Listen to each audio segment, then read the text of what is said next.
बोल गणेश भगवान की जय, बोल श्री महापुराण की जय, बोल श्री शंकर भगवान की जय।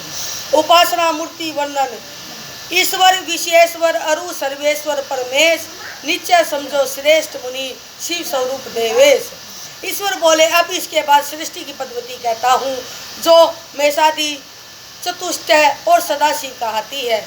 वही समष्टि प्रभु आकाश के अधिपति हैं और उन्हीं के मेषादि चार रूप इसी की वृष्टि है। जिन सदाशिव ने सहस्त्रार से महेश्वर की उत्पत्ति होती है और जो पुरुष अनंत रूप होने से ही वायु के भी अधिपति है, जिनके वाम में माया शक्ति है और जो सब क्रियाओं के अधिपति है, तथा जिनकी ईश्वर आदि चतुष्ट वृष्टि रूप है। ईश्वर विश्वेश्वर परमेश्वर और सर्वेश्वर, यही श्रेष्ठ तिरोभाव चक्कर है।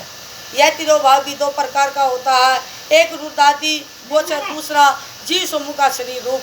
यह पाप पुण्य रूप शरीर जब तक स्थित है, जब तक वह रहता है और इनमें कर्म की नाम बनता है, किंतु यह एक ही होता है। उसी एक के अनुग्रह करने की सामर्थ्य और वही विभू भी है। जिसमें तिरोभाव और कर्म की सामर्थ्य है, उसी को साक्षात परम ब्रह्म निर्विकल्प तथा निरामय इस प्रकार की ईश्वर आदि चार देवता कहे हैं।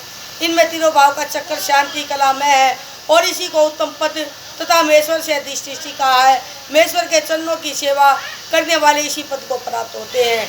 महेश्वर के 1000वें अंश से रुद्र की उत्पत्ति होती है, जो अघोर शरीर के होते हैं और जो समझते तत्व के स्वामी हैं, तथा जो प्रभु अपने वाम भाग में गौरी शक्ति धारण की है और श्रृंगार करने वाले हैं।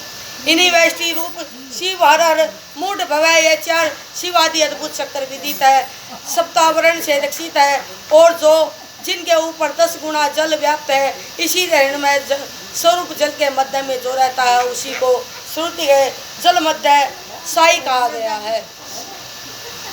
जिसमें अपने रुग्रो तिरुभाव श्रृंगार स्थिति और सृष्टि से युक्त हो, निरंतर एक शक्ति युक्त रह कर शिव जी लीला करते हैं। ऐ मुनि, अधिक कहने से क्या, मैं सार कहता हूँ, यही निश्चय जानो कि शिव जी सर्वशक्तिमान है।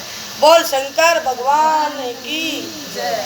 शिव तत्व विवेचन 16वें अध्याय में सकंद कहे सुनदेव शिष्यानंद ब्रह्म में शिव तत्व नित सब। सूजी बोले, जब इस प्रकार गुरु के वेदांत उपदेश किया तो उसे सुनकर मुनि श्रेष्ठ को परमात्मा से में संदेह हुआ।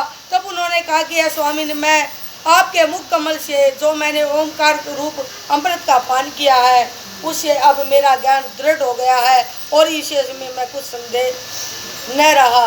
फिर भी मैं आपसे यह थोड़ा प्रश्न करता हूँ कि सदाशिव से लेकर कीर्ति पर्यंत यह भी जो जगत रूप की स्थिति है और जिसमें सर्वत्र स्त्री पुरुष रूप में दिखाती है, उन्हें जिसमें 6 संदेश नहीं है, इस प्रकार के रूपमान जगत के लिए वही सनातन देव कारण है। यही स्त्री पुरुष नपुंसक रूप से रूप और कोई है अथवा उसका क्या रूप है। विद्वान और शास्त्र तो मोहित होकर उसे अनेक प्रकार से कहते हैं, परंतु इसमें जो एक मत हो वह जगत का सृष्टा जैसे एक भाव हो प्राप्त हो वह आप मुझे बतलाइए, क्योंकि मुझे ब्रह्मा विष्णु आदि देवता और सिद्ध कुछ नहीं जान पड़ते। मुझे तो यह करता हूँ, यह व्यवहार ही स्पष्ट दिखाई पड़ता है और यह सब क्रियात्मक व्यवहार ही सब अनुभव से सिद्ध होता है। और वह देव इंद्रिय मन बुद्धि तथा अहंकार से उत्पन्न होता है अथवा यह महान आत्मा का ही रूप है, इसमें कुछ संदेह नहीं है। परंतु इन दोनों बातों से अद्भुत विवाद है और मेरे इस रूप वृक्ष को उखाड़ कर ऐसा वर दीजिए कि जिससे हमारे चित्त की भूमि सिद्धि शिव के अद्वैत कल्प वृक्ष के जन्म योग्य हो जावे। ऐ देवेश, मुझे आशा है कि आपकी कृपा से मुझे दृढ़ ज्ञान प्राप्त होगा। जब उन्हीं इस प्रकार पूछा तो उपनिषद गर्भित इस रहस्य को समझकर प्रभु सकंद जी कुछ हंसते हुए बोले कि यह मुने, इस ग्रह ज्ञान को शिव जी ने कहा है वामदेव। जिस समय शिव जी अम्बा से कह रहे थे, उस समय मैं अम्बा का दूध पीता हुआ बड़े आनंद से सब कुछ सुन रहा था और वह सब मुझे सब याद है। ऐ पुत्र वामदेव, अब उस परम रहस्य को मैं तुम पर दया करके कहता हूँ, ध्यान देकर सुनो। कर्म सत्ता से लेकर जितना कुछ शास्त्रवाद है वह सब ज्ञानदायक है, विचारवान है, उसे विवेक पूर्वक सुनते हैं। भला आप लोगों के जैसा कौन है कि जो आपने इस विस्तार युक्त शास्त्रवाद का शिष्यों को उपदेश किया, परंतु जिसकी नीच बुद्धि है वे अभी तक कपिलादि शास्त्रों को पढ़कर भी ऐसा ही कहते हैं, ईश्वर नहीं है।